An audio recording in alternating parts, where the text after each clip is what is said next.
The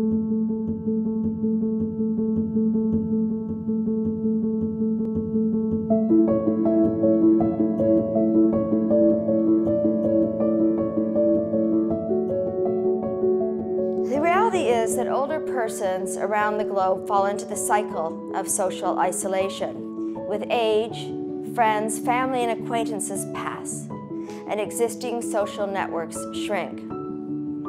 Unless, of course, you look at intergenerational solutions, which I believe can lift all of us out of isolation. We can also turn to programs to keep older people engaged in the world around them, not just as beneficiaries of support, but as contributors, like the Go-Go's, which means grannies, of the Otawene Children's Home in Johannesburg, where older women work each day with underprivileged boys and girls. Or on the east coast of Canada, as the Mi'kmaq peoples reclaim and rebuild their communities, they are creating new elementary schools that include an elders teaching room right in the center. These programs are built around purpose, and having purpose gives meaning to life.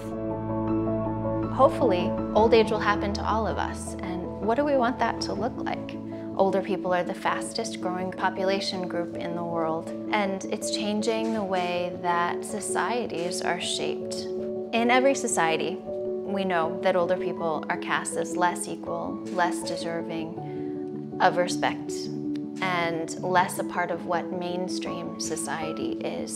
The way that we think about international law, we need to be thinking about how that can be specifically applied to the situations that older people find themselves in. And that is something that is lacking. There is no coherent international framework for identifying the rights of older people. Now in my study, I did 2 different focus groups. One among community health workers. Those people are more intimately involved with members of the community, know who's isolated, know who needs more care, and another focus group with the primary care physicians in the clinic setting. And in asking these physicians, what are the social programs that are available for socially isolated elderly? Do you think these programs are working?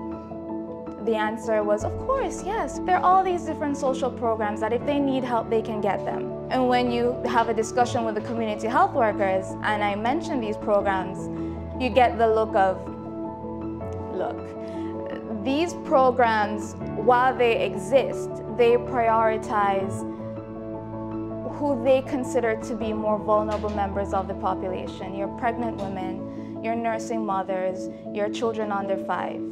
These people get the priority. They get the housing if there's housing available, they get the food, and then when all of that is gone, then you get the socially isolated elderly.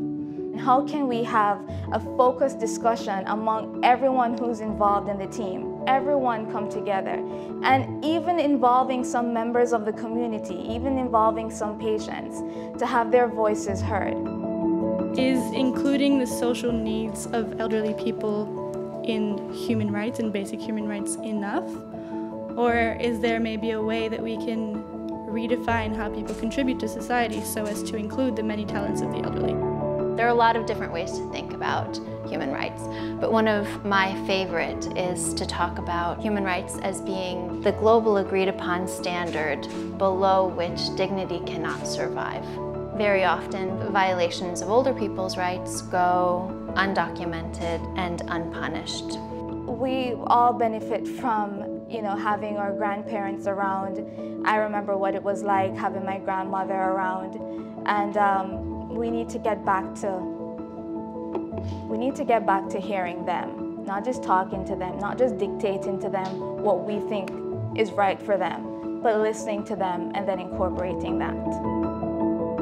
Too many older people in too many places feel desperately alone. And when we allow the elderly to suffer in this way, our entire society is diminished, not just because we are wasting their gifts, but because human connectedness runs in both directions.